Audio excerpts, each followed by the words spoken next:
দর্শক সমিতির বিষয়ে আজকে বিশেষ আড্ডায় আপনাদের সবাইকে স্বাগত জানাচ্ছি। তানভীর হাসান আমার সঙ্গে আজ উপস্থিত আছেন বাংলাদেশের জনপ্রিয় একজন ডিবি অফিসার রবিউল ইসলাম। একই সঙ্গে কর্মযজ্ঞের পাশাপাশি তিনি নানা ধরনের কন্টেন্ট বানিয়েও মানুষকে সচেতন করছেন, যা আপনারা খুব সানন্দে গ্রহণ করেছেন। আজকে তার সঙ্গে আড্ডা দেবো, কথা বলবো এবং তার সঙ্গে কথা বলার জন্য এই মুহূর্তে আমি আছি চট্টগ্রামের আগ্রাবাদে। আশা করি ভালো লাগবে, সঙ্গেই থাকুন। রবিউল ভাই, কি অবস্থা, কেমন আছেন? আলহামদুলিল্লাহ ভাইয়া, ভালো আছেন? আমি মোটামুটি ভালো আছি। চাকরি করছেন, কর্মযোগের পাশাপাশি কন্টেন্ট বানাচ্ছেন, সব ব্যস্ততা কেমন যাচ্ছে আপনার? ব্যস্ততা আমাদের কাজের লেভেলটাই যে অলওয়েজ ব্যস্ত, তুলনামূলক মানে কর্মঘণ্টার থেকে কাজের পরিমাণ অনেক বেশি। না, এখন আপনি তো ধরেন ডিবিতে আছেন, আপনাদের অনুসন্ধানমূলক কাজটাই বেশি থাকে, তাই না? আমাদের মেইন কাজ হলো ডিটেকটিভ ব্রাঞ্চ, তার মানে হলো ডিটেকশনের কাজটাই সবচেয়ে বেশি। আবার দেখা যাচ্ছে তুলনামূলক থানার থেকে আরেকটু বেশি গুরুত্বপূর্ণ মামলাগুলোও শিফট করে আনা হয় ডিবিতে, ওগুলো নিয়ে কাজ করি।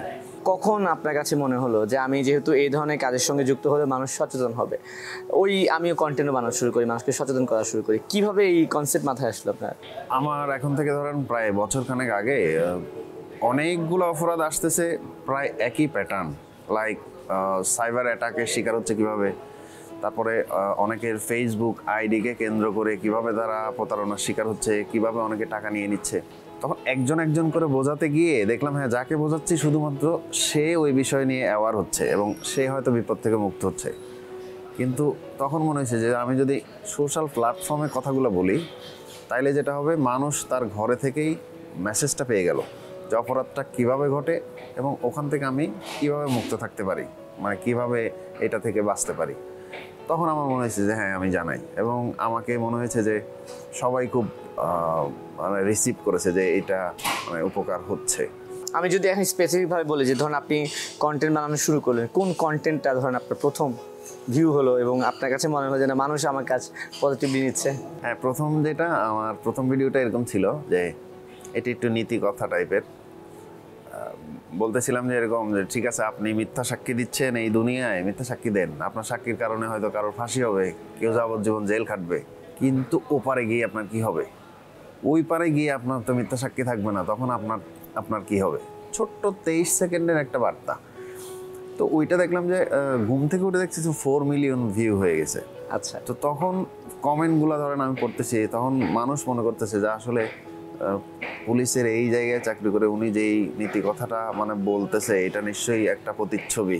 তখনের পর থেকে আমাকে অনেকেই বলছে যে ভাইয়া, আসলে মানুষজন আপনাকে খুব মানে ভালোভাবে রিসিভ করেছে, আর আপনি মানুষ এরকম, আপনি এটা কন্টিনিউ করেন। তখন কিছু কন্টেন্ট ক্রিয়েটরের একটু পুশ আপ ছিল, তারপর থেকে আসলে মানে পথ চলা, কিছু আঙ্গিক চেঞ্জ করছি। প্রথমে শুধু মুখে বলতাম, কিন্তু দেখলাম যে মুখে শুধু যদি বলি অনেক জিনিসটা বুঝে না, ইন্টারাকশন হয় না। তখন কিছুটা আমি ঠিক অপরাধটা কিভাবে ঘটে, ধরেন বাসে উঠতে গেলেই দেখবেন যে আমাদের কারোর পকেটে মোবাইল নেই, তো এইটা আমি মুখে বললে বুঝতেছে না। তখন আমি কি করি, 2-3 জন কো আর্টিস্ট মানে সহযোগী যাকে পাই তাকে দিয়েই যে ওঠার সময় কিভাবে জটলাটা তৈরি করে, কিভাবে ফোনটা নিয়ে নেয়। এই যে মানুষ যে দেখলো, এতে কিছুটা সে বিনোদনও বোধ করতেছে, এভাবে ঘটে। ফাইনালি আমি এটা বলে দিই প্রতিকার কীভাবে করলে এটা থেকে আপনি মুক্ত থাকবেন। তখন দেখলাম যে হ্যাঁ, এইটা করার ফলে মানুষের ইন্টারাকশন বা এগুলো যে দেখার প্রতি আগ্রহ, এটা আরও বেশি হচ্ছে, মেসেজটা আরও মানে ভাস্ট আকারে মানুষের কাছে যাচ্ছে। রবিউল ভাই, আপনি তো পুলিশ প্রশাসনে আছেন, আবার সময়টাতে যদি আমরা দেখি যে অনেকেই পুলিশকে আসলে আস্থায় নিতে যাচ্ছেন, অনাস্থা নিয়ে আছেন, তো আপনাকে পজিটিভলি নিচ্ছে, অনেককেই নিচ্ছে না, বিষয়টা আসলে আপনি কীভাবে দেখছেন? অনাস্থা নিচ্ছে কি নিচ্ছে না, আমি এই জায়গায় আমি কথা বলতে পারবো না, বাট আমি এটা বলতে পারবো যে আমি কোথাও যাচ্ছি, এই আপনার সাথে এখানে আসছি, এখানে ধরেন রেস্টুরেন্টের প্রায় সবাই মানে আমাকে চিনে, আমাকে খুব ভালোবাসে। ধরেন আমি সিএনজিতে উঠতে গেলে সিএনজিওয়ালাও বলে হ্যাঁ রবিউল ভাই, উনি কিন্তু আমাকে স্যার বলে না, এবং সে এই ভিডিও দেখে দেখে এতটুকু বুঝছে যে তাকে ভাই বললেই সে ইয়ে হয়, এবং সে ভাড়া খুব চেষ্টা করে না আমি ভাড়া নিব না। এটা যে কত বড় পাওয়া, তার হয়তো আমাকে দেওয়ার মতো কিছু নাই, কিন্তু সে আমার গন্তব্যে পৌঁছে দিয়ে আমি ভাড়া নিব না আপনার থেকে, আমি জোর করে অবশ্যই ভাড়া দিয়ে দিই, কিন্তু এই ভালোবাসাগুলো, অনুভূতিগুলো আমি খুব ফিল করি। প্রচুর লোক আসছে, ধরেন একটা জিনিস মুভ করতেছে, এখন যেটা দেখতেছেন সব সময় অমুক অভিমুখে রওনা সবাই, দেখবেন যে 20 জন পুলিশ, ওরা 500 লোক আসতেছে, 20 জন পুলিশ দিয়ে 500 লোক আটকানো হয়তো তখন সম্ভব না, কিন্তু ওই জায়গায় যদি ধরেন আমি দাঁড়াইছি, ভাইয়া প্লিজ, আমি আমি কথা বললে ওরা একটু কনভিন্স হয় যে ওকে ঠিক আছে, রবিউল ভাই বলছে। এইটা আমার কাছে কিন্তু পিস্তলও নাই, আমার কাছে কোনো কিছু নাই। এই পুলিশিংটা ধরেন মানে ভালোবাসার পুলিশিং। আচ্ছা, এই যে আপনি চাকরির পাশাপাশি কন্টেন্ট বানাচ্ছেন, আসলে সবাই তো সব ধরনের কাজ করার সুযোগ পায় না। এই কাজ করতে গিয়ে আপনার কখনো বাধা আসেনি? এমন হয় না যে আপনাকে থামিয়ে দেওয়ার চেষ্টা করেছে? এটা হলো ধরেন সরাসরি ফুল স্টপ দেওয়া হয় নাই, কিন্তু বারবার আমাকে ধরেন কমা দেওয়া হয়েছে, বারবার আমার লিমিটেশন করা হয়েছে। আসলে প্রত্যেকটা চাকরিরই কিছু নির্দিষ্ট বিধিমালা আছে, তো ওইখানে এইটা তুমি করতে পারবা, এটা করতে পারবা না, এরকম। যখন আমার মেসেজটা একদম সারা দেশের সবার কাছেই পৌঁছে যাচ্ছে, পরিচিত মুখ যতক্ষণে হয়ে গেছি, তারপর থেকে আমার মনে হয়েছে যে হ্যাঁ, দুই চারবার তো হয়েছেই, মানে তুমি এটা করতে পারবো না, মানে এটা করবা, এটা করো। কিন্তু আমি সবসময়ই চেয়েছি যে এমন কিছু করতে যার কারণে আমার ডিপার্টমেন্ট ক্ষতিগ্রস্ত না হয়ে আমার ডিপার্টমেন্ট আরও বেশি ধরেন পজিটিভ জায়গায় আসুক, আস্থার জায়গায় আসুক। এবং আমার মনে হয় যে আমি মানে কিছুটা হলেও একটা সময় যেটা সম্পর্কের ভাটা জনগণের সাথে পুলিশের এখনও অনেকটা ভাটার মধ্যে আছে, আমার মনে হয় ঠিক হবে। বাট কিছু মানুষকে দেখে দেখবেন যে ওইখানে আস্থাটা ফিরে, আমার মনে হয় যে ওইটা করার চেষ্টা করতেছি, কতটুকু পেরেছি জানি না। মানে তো এই যে আপনি কন্টেন্ট বানাচ্ছেন, মানুষ আপনাকে পজিটিভ নিচ্ছে, অফিসের রাস্তাঘাটে দেখলে বলছিলেন যে আপনাকে অনেক সম্মান করে, শ্রদ্ধা করে। আপনার অফিসের ভেতরে আমি যদি পজিটিভলি দেখতে চাই, আপনার ঊর্ধ্বতন কর্মকর্তারা তারা আপনাকে কি বলে? হ্যাঁ, মানে দুষ্টুমির স্থলে আমার সিনিয়রদের কাছ থেকে দুষ্টুমির স্থলে প্রশংসা হয়, এরকম হ্যাঁ সেলিব্রিটি রবিউল আসে বসো। দেখা যাচ্ছে একটা মিটিংয়ে, যাকে মিটিংয়ের সবচেয়ে বড় অফিসার যিনি দুষ্টুমি করে এরকমও বলে, রবিউল এখানে মনে হয় তুমি 1 মিনিট ভিডিও করে ছেড়ে দিলে আজকে আমাদের যেটা চা নাস্তার খরচ উঠে যাবে, সব কিছু কিন্তু উঠে আসতো। দুষ্টুমি করে আর কি। স্যাররা আমাকে অনেক ভালোবাসে। কন্টেন্ট দিয়ে শুধু ভালোবাসা প্রাপ্তি এরকম না, আপনি দেখবেন যে বড় বড় ডিটেকশন টাইপের যে কাজগুলা, এগুলি কম বেশি অনেক কাজ আমি করেছি। এইখানে কাজের একটা ব্যাপার আছে। আপনি কোনো কাজ পারেন না, আপনি শুধু কন্টেন্ট, আপনার কথা তো কেউ শুনবে না। আপনি যখন দেখবে যে না অমুক অমুক অমুক কাজগুলো ওর হাত দিয়ে সমাধান হয়েছে, সুতরাং সে চৌকস, সে ভালো অফিসার, দেন আপনি যদি আসলে কথা বলেন, আপনার কথা তখন অনেকে শোনার আছে, শুনবে। তো ওই কাজগুলো ও করে এবং ও এইটার বিষয়ে এই জিনিসগুলো বলতেছে, আপনার কথা কিন্তু সুন্দর করে রিসিভ করবে আমার মনে হয়। যেহেতু আপনি হাজার হাজার মোবাইল উদ্ধার করেছেন, হ্যাঁ ট্রু, এই যে একটা ট্রু। সো এই যে এই ট্রু গল্পটা শুনতেছি যে এত মানুষের মোবাইল উদ্ধার হয়েছে, আসলে এই উদ্ধার হওয়ার পেছনে তো অনেক গল্প থাকে। সেই কিছু গল্প যদি আমাদের সঙ্গে শেয়ার করতেন, বা এই যে কর্মযজ্ঞটা, একটা মানুষের ফোন হারিয়ে গেলে কিভাবে সে উদ্ধার পাওয়া সম্ভব, এই বিষয়গুলো যদি একটু বলতেন আমাদেরকে। এখনো অনেক মানুষ আছে আসলে ফোন হারালে মনে করে যে এই ফোন আর পাওয়া যাবে না, জিডি করে লাভ নাই। আবার অনেকে জিডি করে। সব ফোন যে উদ্ধার হয় তা না, কিছু ফোন আছে ঘুরতে ঘুরতে একটা চক্রের হাতে যায়, ওরা আইএমইআইটা চেঞ্জ করে ফেলতে পারে। ফোনটাকে আমরা মেইনলি খুঁজে পাই আইএমইআই দিয়ে, তো ওইটা চেঞ্জ করে ফেললে তখন এটা পাওয়া যায় না। তার মানে সব ফোনই তো আবার ওইখানে যাচ্ছে না। তখন আমি ধরেন প্রায় 5,000-এর উপরে মানুষকে ফোন ফেরত দিয়েছি। 5,000 প্লাস। এই ধরেন গত মাসেই আমি প্রায় 350-র মতো ফোন উদ্ধার করেছি। তো একটা ফোন, হারানো ফোন যখন আপনি হাতে ফেরত দিতে পারতেছেন, এই যেই হাসিটা আপনি পাবেন, মানে আমি এটা খুব ফিল করি যে ও কি পরিমাণ মনের থেকে যে একটা দোয়া, এটা আমি খুব মানে পাই। এবং আমার মনে হয় যে অবশ্যই জিডি করা উচিত। থানায় যদি অনেক বেশি ব্যস্ত, অনেক কাজ থানায়, তো যদি সময় থাকে আপনি আরেকটা কপি ডিবিতে জমা দিলে হয়তো তারাও তখন চেষ্টা করবে। আর আমার কথা যদি বলি, আমি বলবো যে 5,000 প্লাস ফোন উদ্ধার হয়েছে। কোনো ফোন উদ্ধার করতে একটি পয়সা কারোর খরচ হয় নাই। অনেকে তো এটা বিশ্বাসই করে না, অনেকে এরকম কিন্তু সাথে সাথে টাকা ইম্পোজ করে, ভাইয়া কিছু খরচ। কিসের খরচ? আপনার একটু খরচ লাগছে না, আপনি ট্র্যাকিং করছেন, এই কিছু নেন, অভ্যস্ত যে হ্যাঁ না ইম্পসিবল। তখন ওইটা মানে আরও যে একটি টাকা খরচ হয় না কিন্তু আমার ফোন আমি ফেরত পেয়ে গেছি, মানে এইটা অনুভূতি আসলে অন্যরকম। কিন্তু আমি এখন একটা যে প্রশ্ন করতে চাই, এই যে আপনি 5,000 ফোন উদ্ধার করেছেন, এর মধ্যে থেকে তো অবশ্যই কোনো মজার বা কোনো ঘটনা আছে উদ্ধার করার ব্যাপারে। এই কোনো একটা ঘটনা শেয়ার করা যায়, আমরা নাম পরিচয় ছাড়াই শুনি। একদম বলার মতো মনে করতেছে না, তবে ধরেন এরকম বলি, ফোন উদ্ধার কেন্দ্রিক আমি একটা জিনিস বলি, আমার মনে হয় চিটং শহরে এই জিনিসটা আমি জানি। আপনার এই ফোন তো সবাই, আমরা পুলিশ অফিসাররা সবাই যেটা ফোন খুঁজি, এই ফোনটা হারাইছে, পরে সিমটা লাগানো হয়েছে, সিমের মালিককে বা তার কল লিস্ট থেকে কে কে কার কার সাথে যোগাযোগ করে, দেন ওই লোকটারে খুঁজে বের করে আপনার কাছে যে ফোন এটা চুরির এবং আপনি অমুক, তাই তো। কিন্তু আমি একটা জিনিস এই শহরে চাকরি করতে করতে ধরেন জানি, ধরেন ফোনটা কোনো সিম লাগানো হয় নাই, আইফোন, ধরেন ফাইন্ড মাই ডিভাইস থেকে লোকেশন দেখাচ্ছে যে এটা লোহাগড়া চুনতি, কোনো সিম লাগানো হয়নি, ফাইন্ড মাই ডিভাইস থেকে লোকেশন দেখাচ্ছে লোহাগড়া চুনতি। আমি এখানে বসে আপনাকে বলে দিব এই ফোনটা কার কাছে আছে, পারবেন? এখানে বসে আমি বলে দিব যে নাম ঠিকানা লিখে দেবো, ওর কাছে যান, ফোন পেয়ে যাবে না। অথবা আমি ফোন দিব, তুমি কোথায়, তোমার হেফাজতে এরকম একটা ফোন আছে যারা আমি এই আধা ঘন্টা সময় দিলাম, ফোনটা দিয়ে যাও, ফোন যেন পৌঁছে যায়। তার মানে হলো ওখানে এমন চোর না, এমন কোনো একজন দোকানদার আছে, এমন কোনো একজন ডিলার আছে যে সমস্ত সারা বাংলাদেশে চুরির ফোন সে কিনে।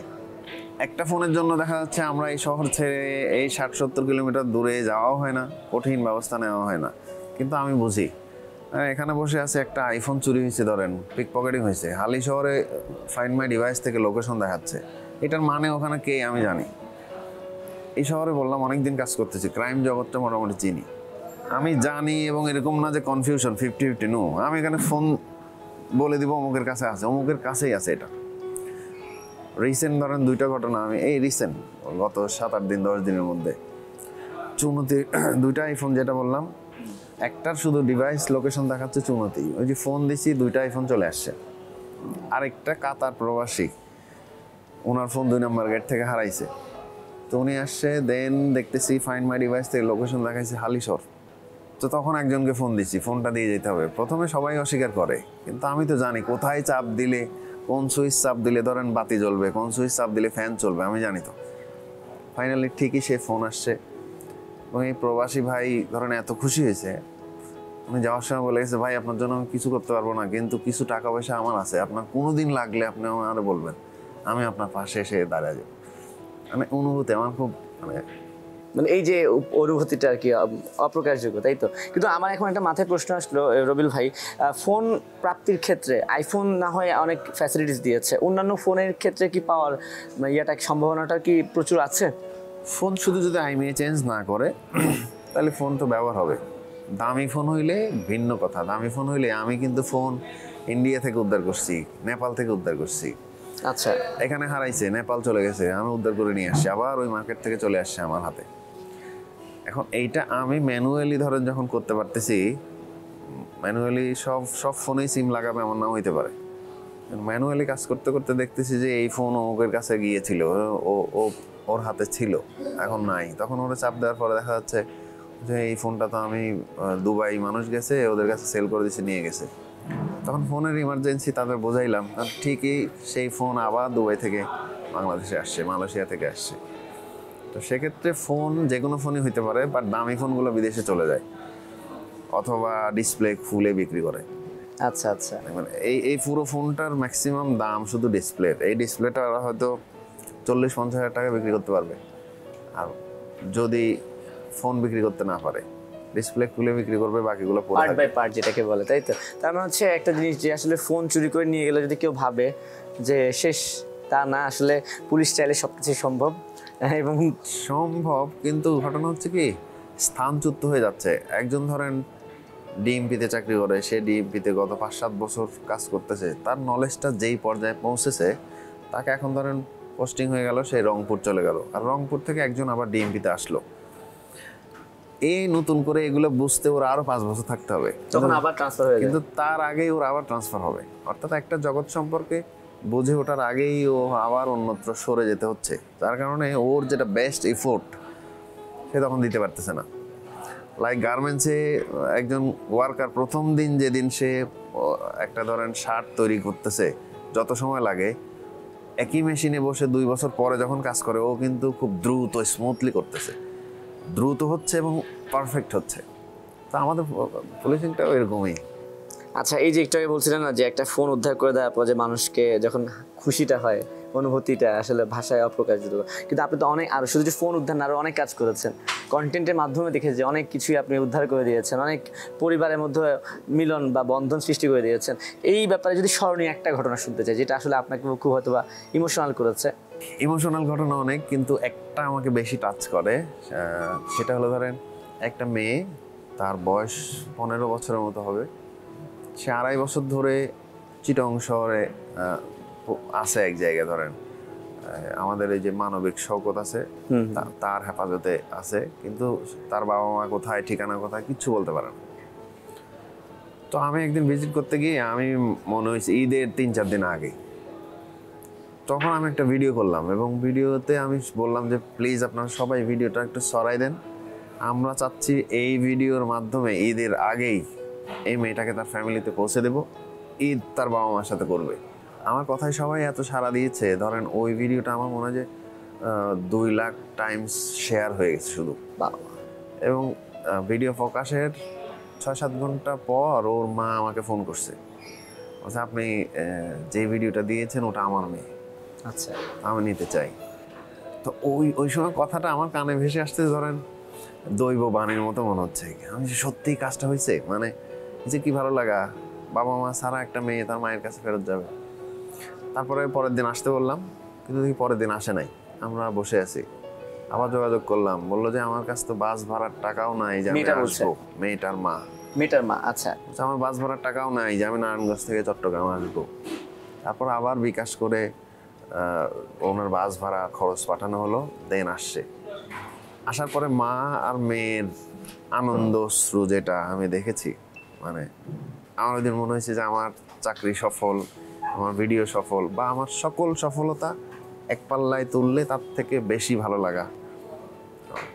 এবং তাও আবার ঈদের আগের দিনটায়, ঈদের আগের দিন উনি তার ফ্যামিলিতে পৌঁছে গেছে, মানে এবং আমরা যেটা চেয়েছিলাম এটা আল্লাহর রহমত। এটা এবং এই ধরনের কাজে আসলে অনুভূতি একদম অন্যরকম থাকে। আমি একটু একটা বিষয় নিয়ে কথা বলতে চাই, যেহেতু আপনি সাইবারের সঙ্গেও আছেন এবং ডিবিতে আছেন, সঙ্গে আপনি কন্টেন্ট ক্রিয়েশনও করছেন। বাংলাদেশের কন্টেন্ট ক্রিয়েটরদের একটা মোস্ট অফ দ্য মানে ফেমাস প্রবলেম যদি আমি বলি, সেটা হচ্ছে কপিরাইট ক্লেম দিয়ে চাঁদাবাজি। সেই কপিরাইট ক্লেম দিয়ে চাঁদাবাজি যারা করছে তারা হয়তো বা দেশে আছে, অনেকে বলে দেশে বাইরে থেকে কন্ট্রোল করছে, এদেরকে নিয়ে আসলে কি কিছু করা যায় না? এটা আমার এক প্রকার প্রপার্টি। আমার এই প্রপার্টি যদি আপনি নিয়ে নেন, বা আমার এই প্রপার্টি আপনি ভেঙে ফেললেন, কোনোভাবে ক্ষতিগ্রস্ত করলেন, এটা লফুল অ্যাকশন আছে না? অবশ্যই আছে। তো সোশ্যাল প্ল্যাটফর্মে যাদের পেজ বা যেগুলি নষ্ট করে কপিরাইট দিয়ে, ওই পেজটার ওটাও একটা প্রপার্টি। এই প্রপার্টির নাম ইন্টালেকচুয়াল প্রপার্টি।